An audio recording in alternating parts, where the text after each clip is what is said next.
Carl and Damon here from Games, Brrraains A Head-Banging Life. gbhblofficial for short, and it's They Made What into a Movie. We're going all the way back to the early days, the unfortunate, tear-jerking, awful period of video game movies. It is the 90s, and it was 1994 when an American martial arts film based on the video game series Double Dragon was released. It's Double Dragon. I've seen this movie before, and I always forget it.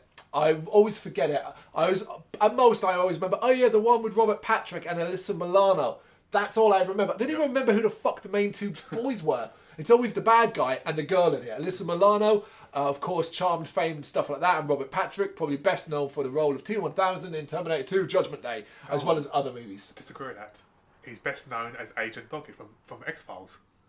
Oh, no, I wouldn't say best known. No, I'd say best known. For you personally, yeah, of course, X-Files. He's got a ton of roles. I always remember a weird one where he's like a random goon in Die Hard 2. Die Harder. You know, not one of the main people in that. But anyway, this movie was directed by James Ukich, with a screenplay by Michael Davis and Peter Gould, with a story by Paul Dina and Neil Shusterman. Yes, the name sounds familiar, doesn't it? Indeed. But not only that as well, there's a lot of people for this film. What the fuck, guys? I mean, it is one of those, right? I have some sympathy.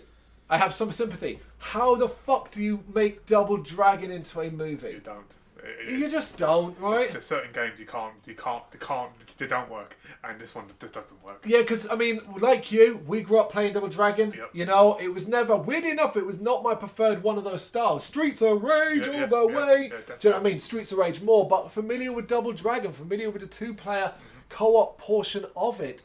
Never saw this as, it's one of those dumb things like they did in the 90s where they're like, oh, let's try and adapt that. Yeah. You know what I mean? And rarely did it fucking work. And Double Dragon does not work. I admire the imagination of some elements of this. Yes. But fuck me, do they get bogged down with the wrong stuff. Instead of letting us explore this world they create. A world that if you know Super Mario Brothers, the movie, you know, the one from the 90s, you might sometimes be like, God damn, did they borrow sets and did they borrow ideas? Because it's got that same sort of dystopian future thing going on. And we're saying of camera, obviously it's got a lot of similarities of Street Fighter, obviously the Van Damme one. I also got like some Robocop vibes too, the sort of town and the sort of environment. And particularly when it comes, I reckon that's mainly comes from the police aspect of this. Yes. Because of the Robocop's police aspect. I think that is definitely where it comes across there. But of course, this is aimed at a very young audience. It is non-violent for the most part. There's nothing really adult in it. It is constantly trying to be funny in a slapstick way. 99% of those jokes fall so flat, it's not funny. This movie does not get what is funny. No, I think I've laughed maybe once during this whole thing. That's when the guy gets poked in the eye and the guy hugs him. I chuckled for about a second. Okay. But then, Alright, So the cast. Scott Wolf as Billy Lee, the younger of the Lee brothers. He's the one who wears the blue in the end of the movie, in case you don't know. Also player 1 in the video game. Then we have Mark Dacascos as Jimmy Lee. He's the elder one. He wears a red outfit in the end. And he was player 2 in the video game. There you go. Alyssa Milano as Marion Del Rio, the leader of the Power Corps. Originally in the game, she was the kidnapped woman in the arcade version. But the film version of Marion is, of course, more active rather than just being captured in this. Cut her out of this movie, you wouldn't even know she was there. Yeah, pointless. Pointless. Robert Patrick as Victor Guzman, or Koga Shuko, a businessman and former crime lord seeking to possess both halves of the Double Dragon medallion. He's actually a new villain created for the movie, although his character was later adapted as the final boss in the 1995 Double Dragon fighting game based on the film. I so hope he got paid well for this. I really hope he got paid well for this because... What I mean... I've got numbers for you at the end, actually, in a little bit. Maybe it might give you an idea of how much of a failure this movie was. I'm going to tell you now, I think he's one of the worst things about this movie. And it's not just because of him. I don't think he's doing a good performance at all. I think it needed to be more cheesy and over the top, considering the style of the movie. The problem for me is that it just doesn't work. It doesn't fit. He is a very unconvincing villain. I think he's fucking useless. Even when he's a shadow monster. and gets both hard medallions at the end. All it takes is a little bit of beating up, and he's beating it, and it's like, alright, that's very video gamey, but it doesn't make a good fucking movie. No. I think he's bloody useless.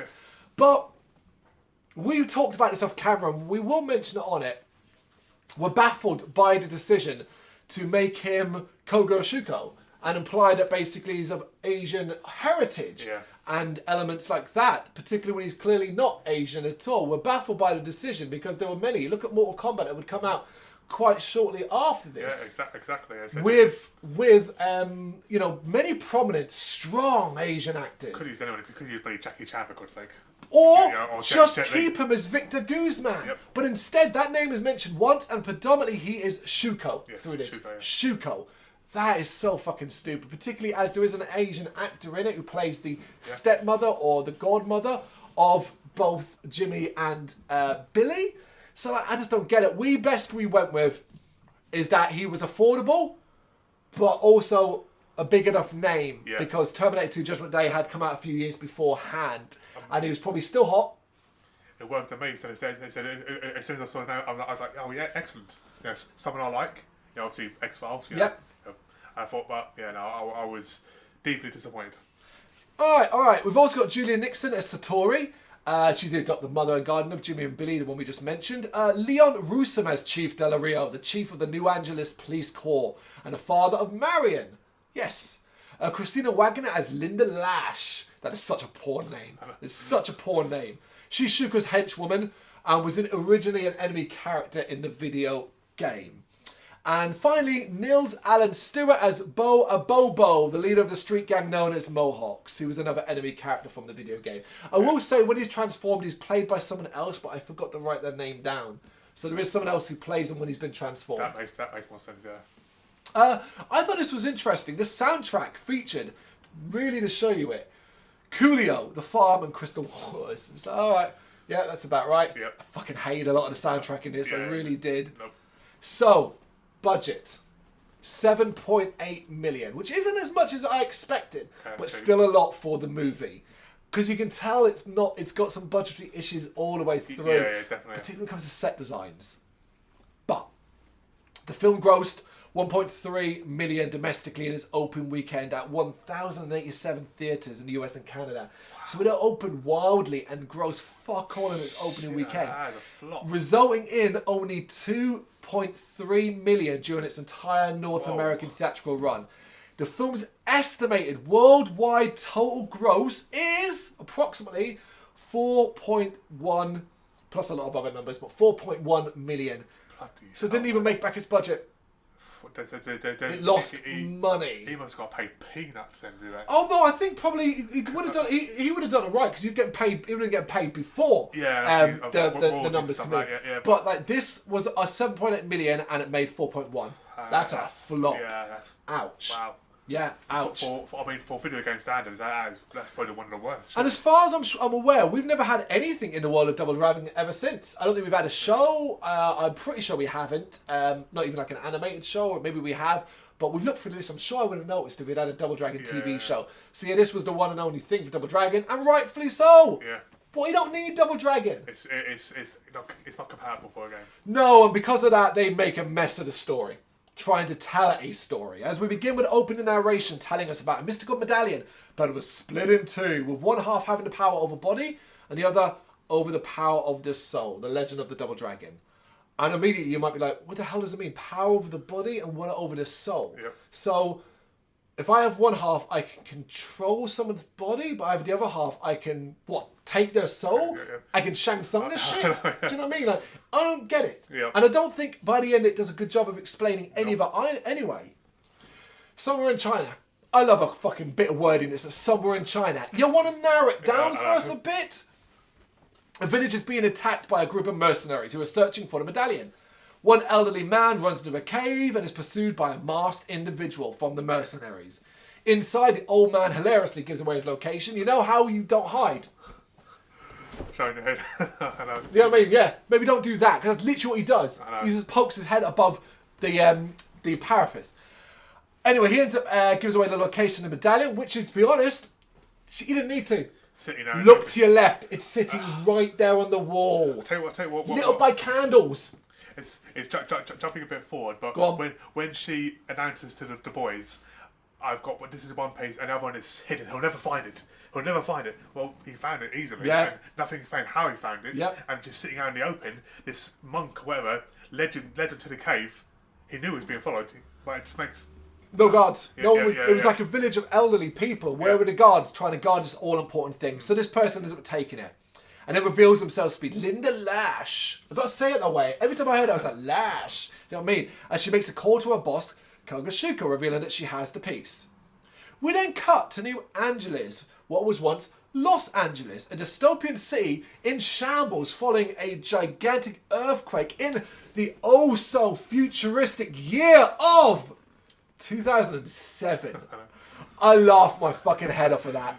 I know this was 1994, but you didn't want to think a little bit further ahead than that? A lot further, a lot Like, further. that's not even that far ahead. No, That's like 23 years, is it? 23 years ahead? The state of the cars they're driving, come on, Just man. like do 100 years down the line. Do you know what I It's mean? But ridiculous. it's hilarious to see the futuristic world of 2007 when it's the year 2023, and yeah, it's quite funny. We then focus on the tower block where we meet Shuko and his hairstyle. That's why his hairstyle deserves its own credit. It's a look. It is a look.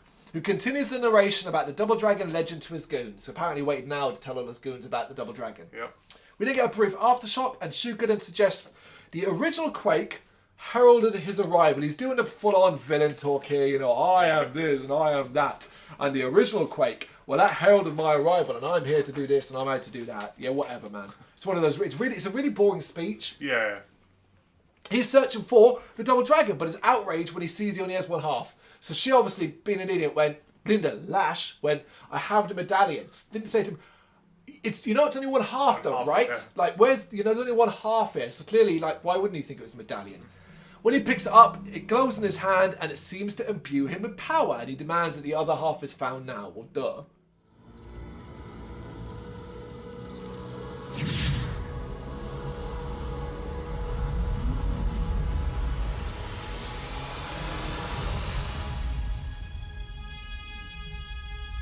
Find me the other half now.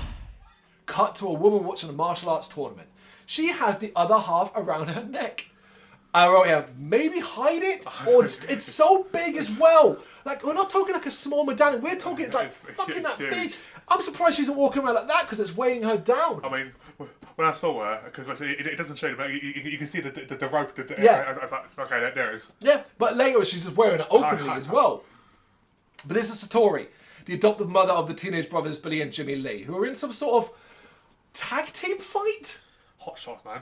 It's fucking weird. This is the opening scenes of Hot Shots, man. Well, it's kind of like they're fighting like as a tag team. One can tag in and out, and they are winning, but getting into an argument results in Billy getting his butt kicked. And then, basically, humiliated or annoyed, he turns to fight in this really stupid slapstick thing, which gets him disqualified. Yeah. I thought the guy was a fucking idiot here. Yeah. You know? Jimmy is very angry about it as well. Billy is teased by the winner, and then he attacks them. And I was like, he's a sore loser as well. I'm supposed to like this guy. And this results in one of those riot, but not really a riot, Yeah. you know? We then see an ad for a jack that can be used to hold up your collapsing home. So this is the elements of Double Dragon I do like. We get this kind of like the future, and they're having to use these jacks to hold up collapsing buildings because of the earthquake. And I like the ads that go on. It is, again, similar to RoboCop in that style. But the problem is it will drop it. It will drop this about halfway through the movie and then stop completely. It's a real shame. Followed by the news, who revealed that because of daylight savings, the ongoing curfew will be earlier. I thought that was interesting. Yes. Yep. And then you get one of the most random cameos I've ever seen in any movie ever. It's Andy Dick doing the weather. I just wrote, what? Why is Andy Dick playing a weatherman in this? Yep. Fucking weird. But also, like, he plays it straight. I don't really get that either. You've got Andy Dick, man. Let him be Andy fucking Dick. Yeah. It seems as though smog and heat is a big issue for this world. We also see that the police leave the streets at night, handing it over to the gangs, and this apparently is a deal to stop the gangs causing trouble during the day. They're allowed to run riot at night. Yeah, don't overthink this. Don't overthink this. Like, because I just think, well, what about the rest of America? Yep.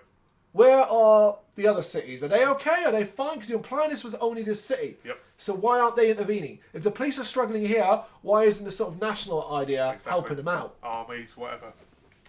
The Lees are heading home, but out after curfew and attracting the attention of gangs.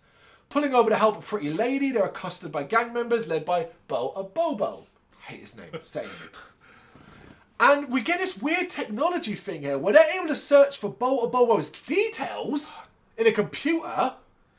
In this car, which looks ridiculous. The car's really old-fashioned, but has this like idea that like a jet thing on its back that you fuel up in it and makes it go faster. But then you've got this computer, which looks like old-fashioned computer by today's standards, but is able to search for a gang member's details. I thought that was really fucking weird. And the guy that plays is a Bobo. Bobo, yeah.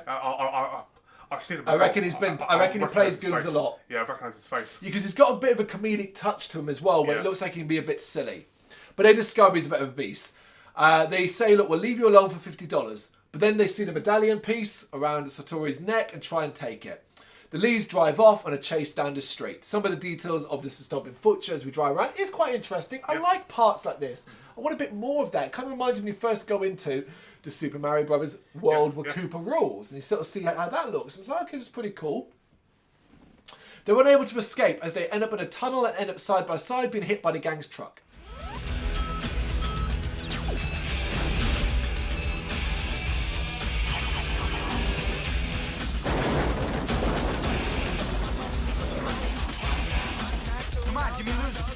How you guys handle this?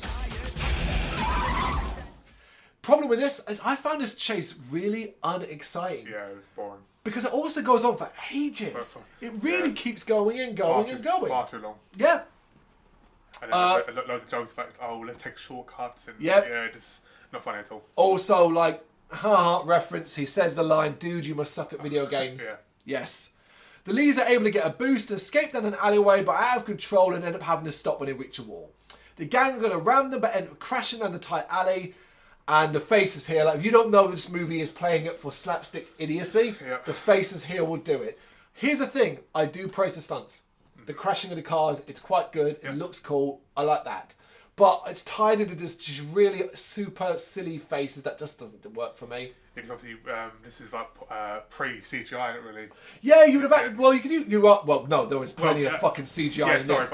But this you would have done as a practical effect because you would have struggled to do this otherwise.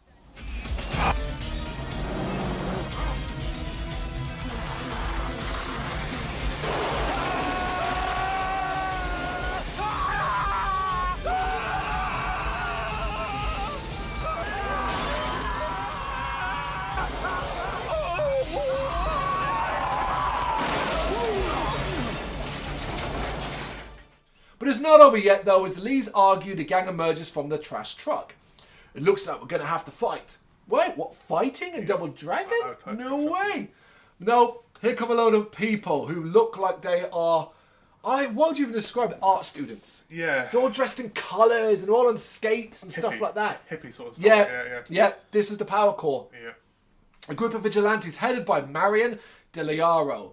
They're not quite friends, and Marion wants to recruit them, but the Lee brothers see her differently, it seems. One seems to fancy her, the other just kind of finds her a bit of a pain. This scene here, what I've seen but previously, is where I got my sort of streetway vibe. Right. Where obviously Gar's like a with his knife, and obviously he doesn't realise the army's behind him. They do that same thing, yeah. It's the exact same thing. Yeah, that's not specific. I mean, that goes back to Indiana Jones, doesn't it?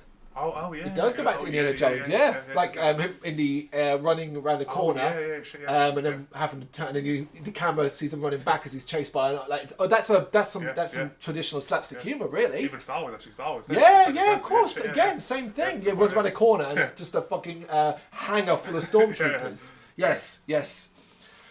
So the Lees then leave and back home, which is an abandoned theatre. Satori reveals to them the Double Dragon story. What it can offer the holder and how the piece might be protected from dark forces. She then puts it around the neck of Billy, saying he'll have to keep it safe. And I was like, you chose the one that keeps making jokes. And the one that seems less responsible. Yeah, really? I wonder why now she chose this specific time. Is that, did she sense that the other one had been found? That's right. There's no fucking reason to do this. Because they were attacked by gangs. There was nothing related and so on. Nope. Didn't even say, Suko sent us or anything like that. That will come later. Absolutely no fucking reason. I mean, if she'd been smart and like not wear it out in public, maybe she could still hide it. She could still hide it. She could still hide it. At Shuko's place, Bobo is reporting to his boss, as now we discover that apparently he works for him. Shuko wants the medallion to take over the city. I was like, what? Is that the level of ambition? That's the problem. That's the ambition. This broken, smashed, dying city where buildings have to be held up with jacks, where gangs roam during the night, and the police are around. What? This is your ambition. This is what I'm talking about in this fucking film. It's like Dr. Evil, I want $100 million. He's like... He's not even funny. Yeah. That's the difference. True. But yeah, Shuko's disappointed that Bobo failed, so takes him to his lab. What are you laughing for? That name of Bobo. Yeah, no, Bobo, yeah. Hilariously, and this is so stupid, right? Bobo is a big man. Yep. See how he is being held captive by two goons with their pinky fingers. Literally like that. And I was kind of like, you look at it and you go, right, okay, I get it. I'm not supposed to take this seriously. Yeah. But like, come on, do something, right? This is fucking stupid. Because obviously Bobo doesn't want to be genetically mutated. But seemingly he is. Because he gets put in a chair, doesn't fight back in the slightest, and that's it. Yep. Although we cut to a news broadcast the next day as this movie is so dated. With the news that Madonna and Tom Arnold have split up and she is moving to Paris. I guess that joke might have been hilarious in 1994, the idea of Madonna and Tom Arnold marrying. Yep. But like, yeah, that is so dated in 2023. Do you know what I mean? When was the last time Tom Arnold was relevant? And he was in the 90s. So think about like a couple of years later, we're going to get Freddy's Dead, The Final Nightmare. Tom Arnold and Roseanne would both appear in that. Yeah. You know? The police chief is watching over breakfast as we see that he has kids, one of which is Marion, and she's wearing a wig to hide her nightly excursions from her father. So she's got short crop blonde hair, but to hide it from her father, she puts a red wig on. The chief bemoans the power core, and she defends them, doing a great job of hiding what she really is by going, no father, no dad, the power cores are great, they're amazing, look, I mean, oh no, not look, that kind of thing. Yeah, he heads off to work as Marion tries to convince him to deal with the gangs and break the deal with them. And he calls the power core terrorists. Such a fucking Tory. Cool. The Lees are practicing their fighting skills and working together, and it doesn't go well. As we see, they can't work together very well. I wonder by the end what will change. Of course. And you know what? I don't mind that. These sort of stories, we've got to have that kind of story. Of course. I'm fine with it, you know? They get a visitor, though. It's Shuko and his goons. And I was like, oh my God, so he just turned up. He just turned up. So he knew exactly where they were, the exact location. You know, What happened? Did we miss a part where he even tried to trace them? Or they said, oh, there's these two kids. They look like this. He put it in the computer. He just turns up. And apparently he and Satori have a past. And he reveals to her that he already has one half of the Double Dragon. He demands the other as Billy and Jimmy arrive. Because apparently they were standing on the side. They're like, hey, what's going on? And Shuko sees the second half around Billy's neck. They make a run for it as Satori holds them back and punches Shuko and Lash. And this is what I'm talking about. She beats them both up. I know. It's useless. Ridiculous. It's a chase. Parkour and occasional, and we might as well get this out now, the fighting in this is so fake. The punching with the sound effects, it's so obviously fake. It's like, duh, it's just, like that far away from a face. It's like they've got a convenient skateboard ring set up. And oh yeah, every set looks like a fucking set. It's set up, yeah. That's the problem. You're right. It's terrible. Yeah. And this running and fighting, it's so boring and it's very silly. So silly that I don't find it entertaining because we get constant pratfalls. Yep. And I'm going to get a limit. I think the martial arts is really shit. It is really shit. Yeah, really bad, yeah. You know, and the fact we would get Mortal Kombat and 2 years later with some exceptional martial arts. Street Fighter even had some better shit going on. I mean, I can say like Street Fighter, Mortal Kombat, at least they actually done moves. So yeah. They actually look pretty convincing. I think Bob Hoskins running around as Tubby Mario was more convincing in some of his stunts than these fucking kids were. Yeah. As they make their escape, and I was kind of like, wait, are they really leaving their mother behind? Yep. They're going to leave her behind? Wow. Our heroes, right? Because which is like, oh guys, leave. They don't even go, no, we must stay and fight. They're like, see ya, Mom. It's not even the first time where I said, well, right at the end of this film, but we'll get to it. Oh, we will. Suka now reveals the ability of his medallion, which is the power of the soul, which gives the user the power of possession and a shadow form. How? This looks terrible. I will buy into you can possess someone else because, except for this problem, you're possessing the body. That's the other fucking medallion. Wait, no, does he have the power? No, this is the power of the soul one. How the fuck he takes over the body? Possessing him, he's possessing the body. That's the other half. I don't think it happens. He just like goes all floppy. Yeah, he kind of goes floppy. The effect's terrible. Then he turns into black and sort of sips along the floor and then into them. I just thought, so when I first saw it, I thought, is he just grabbing her leg? It's crap looking. Take our word for it. But Billy and Jimmy are stopped by Bo 2, the mutated monster. That is the fakest, dumbest looking thing in this. I think it looks terrible. This is why I started to get more Robocop vibes. You know, with the second one with the... No, that's gory and violent. No. I mean, not obviously Robocop is much better, but I mean the vibe of it, like, you know, the mutation and the horribleness, and obviously, yeah. No. I'm not comparing to Robocop. Don't get wrong. No. You're now trying to backtrack and defend. This is a plastic fucking looking mutant that isn't scary, isn't gross, just looks stupid. Robocop was an 18 movie, violent and gory. This is not. There's no blood. There's no guts. It's not scary. You can fetch spinach in a bit.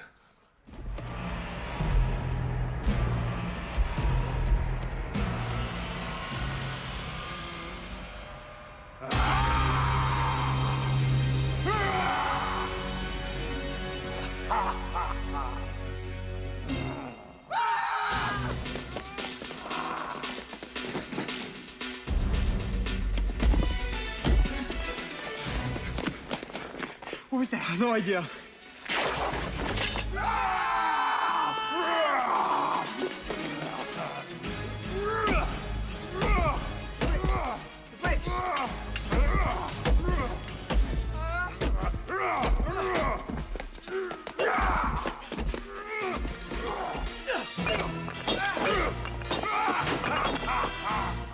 Who gets fed spinach? Oh, all right. God, you idiot. Okay. It's Popeye, man. Yeah, we will get to that in a bit. But yeah, they try to escape, but it chases down. And what's what bugs me as well? He is so slow. I know.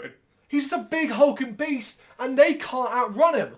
Eventually, able to use their speed and skills to incapacitate along with the help of Satori, because even Boba 2 is useless. However, we now discover this is not Satori anymore. She's possessed by Shuko, reveals himself when he demands the medallion. And I was just like, this villain is the worst. He has an easy way to get the medallion, which is, all right, let's get out of here. Get out of there with them, and then say, look, give me the medallion, I'll keep it for safekeeping, and take it back. And they'll be like, of course, Mum. Of course, Satori. Of course, whatever. Instead, he's like, give me that, I'll give the medallion. I'm like, wow, why did you possess her? You're an idiot. They managed to lock her/him in a caged elf area, but Suka returns back to his form and then has to place Dyson gasoline. He offers them the chance to save Satori if they give him the drug of Double Dragon Peace, but they refuse, so he lights it on fire. We then see that Lash has busted the gas line too. They've not got much time. They are able to get Satori out, but Shuko tries to stop them. They fight him off because he's fucking useless. The Lee brothers get out, but Satori stays to stop him and sacrifice herself so the brothers can escape with a medallion. I was like, that felt unnecessary. It makes no sense at all. She could have easily just left with them. Yep, go on. Like, is she thinking, if I lock this door, he's going to blow up with me, and that's the end of it? Yep. But you already saw him turn in shadow form. Chances are you may not have the effect you wanted to have. Yep. Also, the boys don't do exactly a great job. Just on the other side of the door, Satori, no! No! Oh, no. Don't want to try too hard because, Yep. So I was quite expecting for her to be, like, alive at the end and like, be used as blackmail. Well, she does come back. But we'll get to that. You mean as the floating head. We'll get to that bit, yeah. Anyway, the building blows up, sending up the brothers' stunt doubles flying. Now, I'm pointing it out because the clear stunt double over that car, I was like, that didn't even look like the same guy. I kept pausing it with my it's finger. So fucking funny. You can't not miss it. It's hilarious. I've got no problem with stunt doubles. No. Got no problem, but you got to do a better job of hiding it than this. Outside, Shuka tells Lash to set up a meeting with the gangs. Marion is heading out for the night as we have to watch her brother playing a VR game. Why was that there?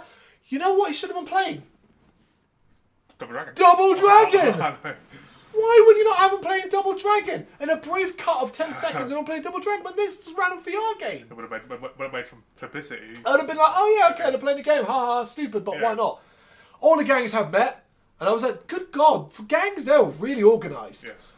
As they question who Shoko is. Did you recognise, I don't know if you would, but did you recognise who this leader guy in the centre is? The one talking for all of them. A unique looking man. The ball one, yeah? Yeah.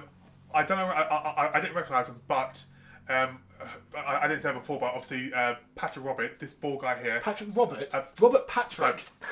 Robert Patrick, the bald guy, like zombie sort of fighter, and the cop. They're all X-Files, man. Oh, okay. All three of them Well, X-Files. Michael Berryman is the guy I'm speaking about. Michael Berryman is a horror legend, most famous for The Hills Have Eyes, as well as many movies around that and lots of stuff like that. He's a unique looking character, so often played a good role in that. But apparently a lovely man as well. Shuko arrives and demands that they follow him, which is met by scorn. He just goes, "Oh, follow me," and that's it. Yep. But then he uses his power to turn into a shadow monster and kills Michael Berryman's character. About 2 seconds. And that's it. Apparently, having shown his power, all the gangs are like, "Yeah, we'll follow this dude." That's all it took. Yep. And unite around him. We then see that the Boba monster survived as he's pulled from the wreckage by some members of the Power Corps. On the road, broken down, Billy and Jimmy reflect on their recent losses. And I was like, "No, don't do this. These guys aren't good enough actors to be able to pull off any emotion regarding Satori." Yep. Thankfully, the movie knows this and goes, "Nah, we won't bother." Billy is angry that Jimmy doesn't seem to care. He does apologise for his behaviour, saying they need to work together now, and they decide to get their shit together. That's how quickly it passes. It's like a minute, and then it's like, "All right, cool, carry on." And I was like, "Hey, what's up?" Walking through a totally real-looking, decaying LA by the river. Ooh, that's some good green screen. Yep. They are making plans, but run into a ton of gang members. So many, in fact, that they have no choice but to fight then run, especially when it's revealed that the gangs are working for Shuko, because they say that for some reason. I don't know. But my favourite thing is, right, there's probably, in this scene, 100 characters, extras in the background. But thankfully, the gangs operate on a one-by-one process where they attack the Lees one by one.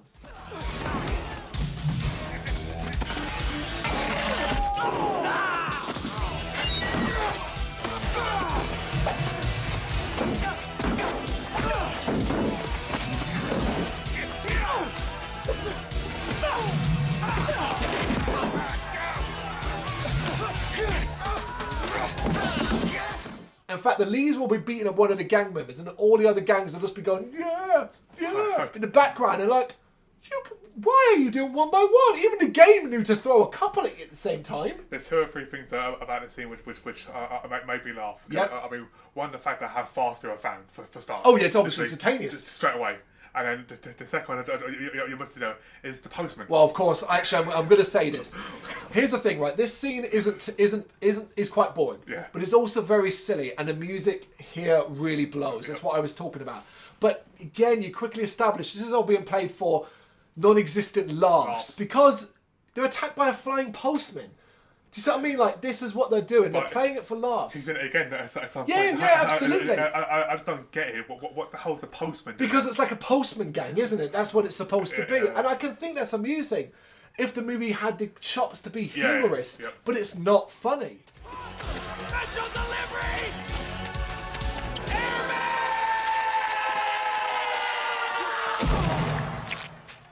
Never seen a postman move that fast.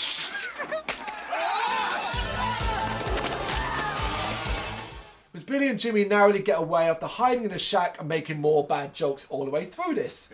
Inside they find a motorcycle, but it falls apart, so Billy suggests using the medallion's power. However, it turns out not to be needed, as they now discover a convenient speedboat. Yeah, just in there. Motorbike and a speedboat. Lucky shack. Yeah, indeed. However, the gang members also have jet skis and give chase. Alright, yeah. I thought it was funny that these gang members are dressed all in complete leather with helmets because, of course, it's going to be professional jet skiers and they don't want you to actually see that they no way look like the kind of dystopian gang members as well. But also, this chase is about as exciting as watching paint dry. I can't stress this enough. The action in this movie is terrible. I find it terrible. Why does it keep playing for comedy? The Hollywood Rivers Tour? You go past a Hollywood Rivers Tour. And we've already established, apparently, that this water is flammable. Oh, yeah. Because of the poison in it. It's so fucking weird. I don't get it. And we do get this really random, like, they were like, "Oh, we need something more. So let's have a lot of barrels explode on the bank in a practical explosive effect that is pretty impressive. But it happens nowhere near the water thing. And they're like, "Well, why did you do that?" Just, it doesn't happen. It's not a close call for the Lees or anything like that. Yet even after that as well, that level of explosion would normally be the end of a sequence. Yes. Keeps going. Yep. Keeps going. And it's just like, well, that's so stupid. After the Lee brothers drive for a fallen sign, it looks like they're dead, as their boat just apparently blows up. Just explodes, goes through the sign, and then blows up. But then we see them emerging out of the water completely fine. I'm like, what the hell? And apparently, the gang members who were pursuing them saw the boat explode, immediately went, they're dead, turned around and drove off. Left, Didn't even wait to see if they surfaced. Well, let's just make sure they're actually dead. Just went, oh, it blew up, off we go. No bodies, no nothing. Or, guy, as you're on your jet ski driving away, oh, you know, didn't look over the shoulder once. Stupid. Or thinking about, oh, hang on, aren't we supposed to be getting a medallion here? Indeed. Well, we'll get to that. Thinking they'll be considered dead, they decide to take the fight to Suko. On the news, it seems as though the truce between the police and the gang is now over, and the chief has been accused of causing issues with the gangs by the media. And the media having a go at him, saying like, oh, you antagonised them, that's why they've broken the truce and all that kind of thing. This could have been a really good subplot of the movie if it was willing to really go with it. The problem is by time I don't give a shit about the police. The police chief's in like 4 scenes. Yep.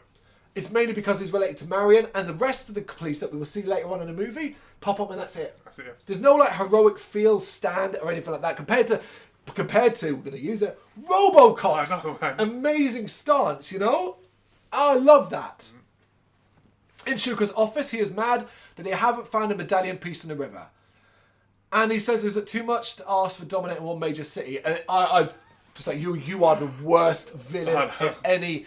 Up to this point, is it fair to call him one of the worst villains we've seen in any of the video game movie adaptions we've done? And we've seen some bad ones like the House of the Dead Guy and all that. But this has got to be up there, right? It's got because be, he's not only is he useless, his ambition fucking sucks. This shitty ass city. It's got to be, yeah. He sends his goons away, but orders Lash to stay, and we see that the chief of police getting a call about meeting someone. Billy and Jimmy are trying to make a plan and decide to seek out Marion for help. They find their way to a Power Corps hideout, which inside is so fucking jolly. It looks like a goddamn kindergarten. Yep. That's what it looks like. It looks like a school. And we see Marion force-feeding the Abobo monster to try and get information out of him. He doesn't know anything, and we get everyone's favourite humour, fart jokes. Yep. Because he's being fed spinach, and he doesn't like it. I need to get into Shuko's headquarters, okay? What's he got up there? Heat sensors, infrared, what? Yeah, from what? Don't act dumb. I'm not acting. Well, maybe another week of my special spinach diet will help you to remember. Spinach is supposed to be very good for the memory. Lock 'em up. Billy and Jimmy find themselves at what they believe is the entrance to the Power Corps hideout and end up in the one that houses Marion. What a wonderful coincidence. Yep, and then they try some silly little joke. Oh, we should have used a correct door. Yeah. The arrival is greeted by loads of kids ready to kick their ass, but Marion arrives and then, they're cool, shows them around. Yep. They tell her about Shuko's plans, but don't know how to make the medallion work. And they both tried to make it work, thinking, well, maybe we have to work together. We touch it together, it'll work. Guess what? It doesn't. Big whoop. Marion does agree to help them, though, and enlists them in the Power Corps, because apparently that's what needs to happen. Yep. At the Shuko Centre, the Power Corps start running riot, upsetting the fussy business types. Oh, what? These kids running around here on skateboards and roller skates. But this is all a distraction, so Marion and the Lees can sneak in through a vent. The two I forgot what might be, I don't know, call this inappropriate? The two brothers fight over who gets to follow her first because, guess what? Ass. Yeah. She bends over and they're both like, oh. And they're like, tight jeans in the air. I'm going to go first. The joke is, when you're inside, the vent is so fucking big they can practically stand up straight. It's ridiculous. So why'd she crawl in? Because we needed to see her ass. Of course. Our skater should have security occupied by now. Come on, let's go.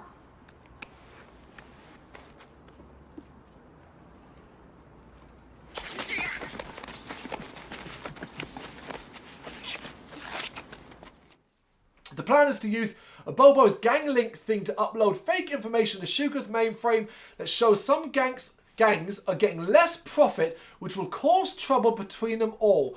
And I was like, what kind of a fucking plan is that? That's ridiculous. What is this film all about? Why is the plan not just we sneak in to get the medallion? That's all it needs to be. It's simple and straightforward. This is so absurd. But what's baffling even more, Jimmy calls it out and says, that is a dumb plan. Yep. I was like, right, who left the mic on when the actor was talking about this real thing? It's so stupid. Yep. And they end up right happily just above Suko's office. A big massive metal pipe going through his office. Jesus Christ. Like I feel like as well you'd have heard them so I big don't you'd know have what- heard them walking I don't above know. you. They witness him meeting the police chief, who is trying to bribe them by and asking them to turn a blind eye to the gangs. This is where the police try to get his medallion by magnet fishing. Good thing the thing she has, her brooch, was a magnet and not like a pin badge. Yep. The police chief refuses to be blackmailed and demands that Shuko stick to the gang deal. Lash now notices the Lees attempting to steal medallion place, but for some reason just sort of stands there confused and doesn't once mention it to Shuko. I couldn't get this, but I was like, what? Baffling, Why right? is she grabbing it, pulling it, or going like, boss, or... She does like that. What's that going on? And then it's not like, hey boss, what's this? Do you know what I mean? Like 10 minutes later, like, oh shit, she noticed. But then Like, she, so- as well, I guess maybe she doesn't want to interrupt Shuko's conversation because she grabs a weapon and uses it to smash through the vent with a blade, which results in Lise and Marion both fall into his office. And this is how ineffective Shuko is. Not scared, not bothered. Marion looks at her dad and goes, does this mean I'm grounded? He's like, yeah, the villain's the worst. Yep, there we go. The chief stops Lash from killing Marion. Yeah, I don't even know why I write killing. There's no killing in this. No. Hurting Marion as Shuko makes his escape. He doesn't even fight, he goes to run. He's a little twat. Tricking the boys into falling down a lift shaft, though. I did like that. Yeah. As he gets there, he just moves out of the way and they fall down a lift shaft. But conveniently, there's some ropes that they can hold on to and Marion follows suit. At the bottom, covered in dust, as though they fell, which we know they didn't. They went down on ropes. I mean, what's with the lift shafts, don't I? It's like 2007, isn't it? So what's with the lift shafts? Why are there elevators? Billy, the medallion!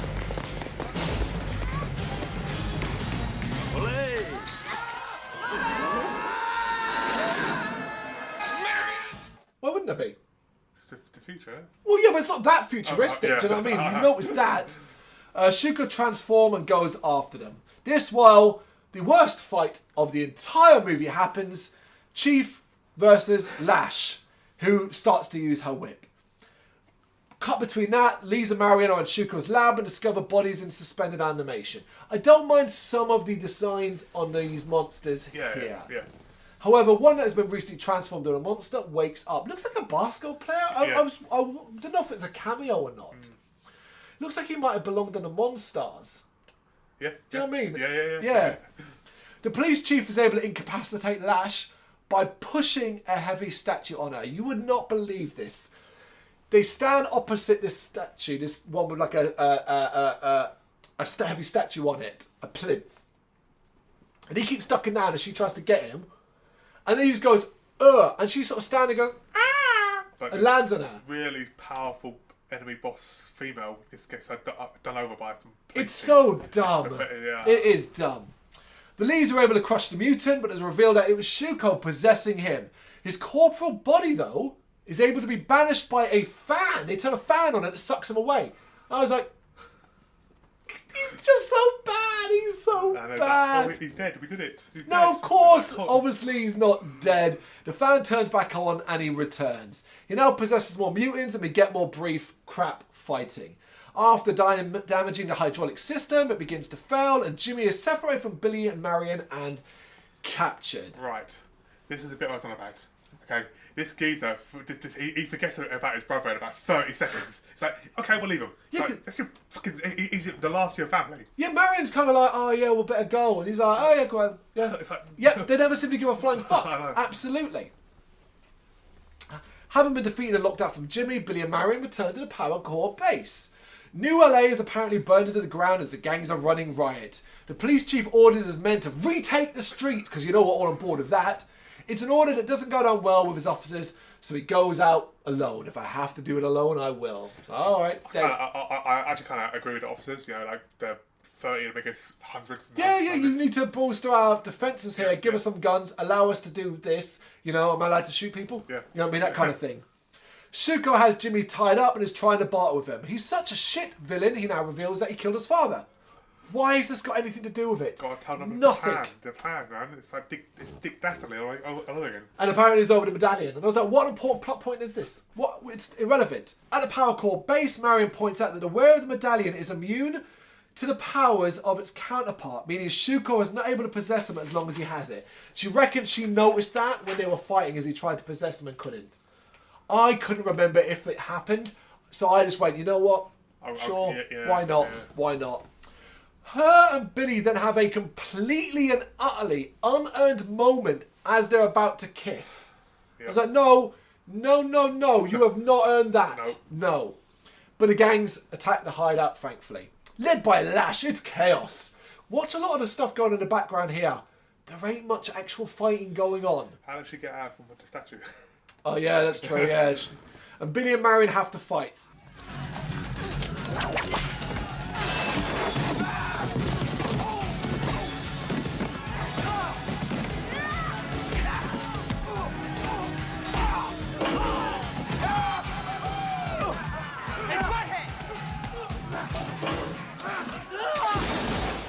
Seeing that Lash is about to whip Marion, Billy saves her and the two women now fight.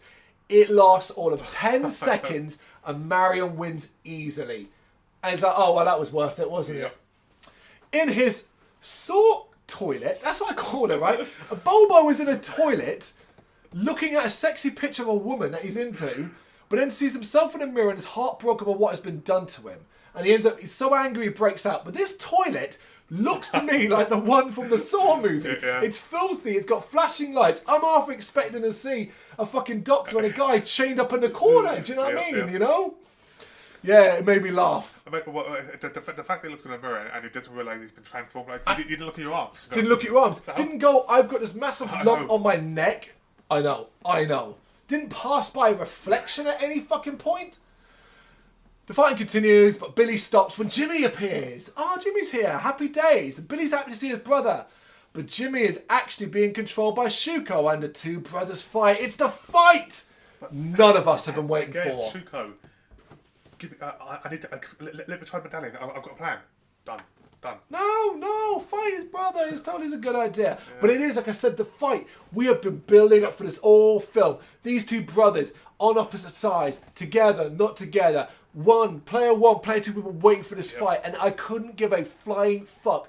I didn't even know when I was like, oh, they're going to do a fighting thing. Yep. I couldn't have cared less. Nope. And everyone else's fights in this room stopped so they can all watch. I'm like, wait, what? Why are these brothers a big deal suddenly? Come on. Yep.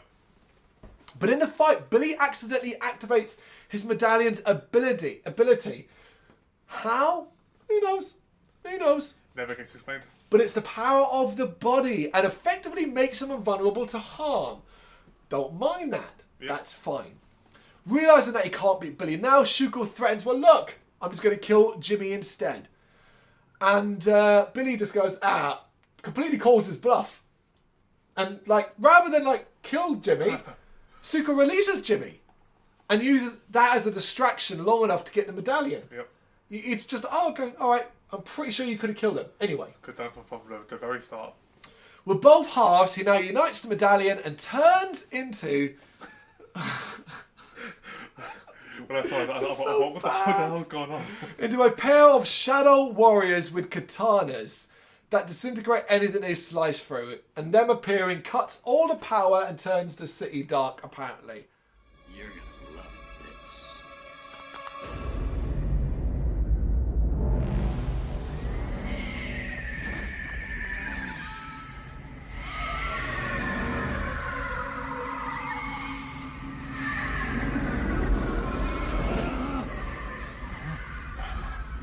Let's have some fun.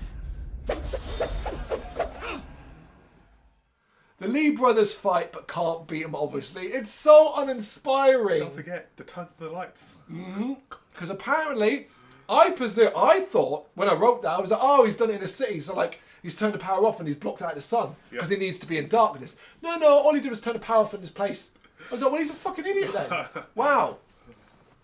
A Bob-Omb, now free, reveals to Marion that Shuko's weakness is light. Now, you might be wondering, how does he know that? In a throwaway scene early on in the movie, Shuko complains about sunlight hurting his eyes, and wears sunglasses. Yep. And that's how this is apparently established. So Bobo, who was clearly a dumb goon, apparently picked up on that. Yep. Marion reactivates the hideout's generator. It's not hard. It's literally just like, oh, boom, done. And the Shadow Warriors are rendered powerless. And I was like, what useless power? All this fuss over this, and this is all you get. What I do not understand, right, is the two pieces are arguably stronger alone. Because surely when combined, both of them should have been invincible and control of the body and the soul. But it seems to have made them weaker because they're able to be beaten with light. Yeah. Yep, makes sense. Billy and Jimmy attack, beating up the shadows and forcing them back into Shuko. They are then able to acquire the Double Dragon halves. They then combine the two pieces, granting them matching uniforms. So why they weak to light? Oh, it's going to be about heart and soul and what you fucking feel. You know it's going to be Of that. course.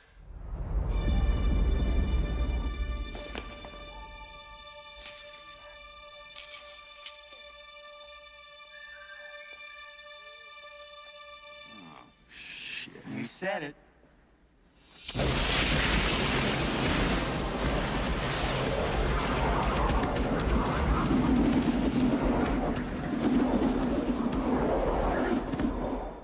The outfits are terrible. The red and blue outfits are terrible. Yep.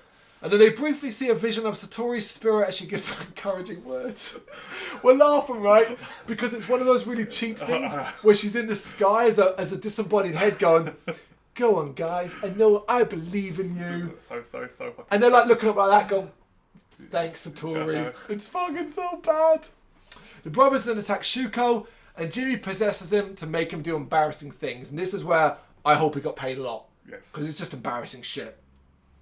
But the police chief arrives and the possessed Shuko writes a check to the police department for $129 million. Why 129? That's so specific. Is that what they wanted to film the make? the budget.